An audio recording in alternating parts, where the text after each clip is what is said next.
আজকে আমার হাতে একদম সময় নেই, তাও আমি আমার অনেক ইম্পর্ট্যান্ট কাজ সমস্ত ইগনোর করে আমি আলপনা দিতে বসলাম।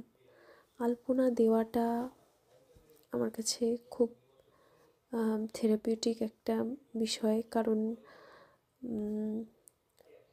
কি জানি এখানে মন খুব স্বাধীন থাকে, কারণ তুমি ইচ্ছে মতো আঁকো, এখানে কোনো চাপ নেই তোমাকে বিশ্বজয় করতে হবে ডিজাইন করে। আর যখন বিশেষ করে খড়িমাটি বা মাটির বা চালবাটার হলে ওই জলটা যত শুকোতে থাকে ডিজাইনগুলো তত ফুটতে থাকে, আমার তো ভীষণ ভাল লাগে। আমার মানে আমি খুব এক মনে এই কাজটা করতে পারি। মানে ম্যাক্সিমাম কাজ করতে গেলে না হেডেক মনে হয়, কিন্তু এখানে কোনো হেডেক নেই, এখানে কেউ জাজ করার নেই, আর করলেও ওটাও তো আমি ধরি না। এখানে আমার ভালো লাগছে কিনা ওটাই।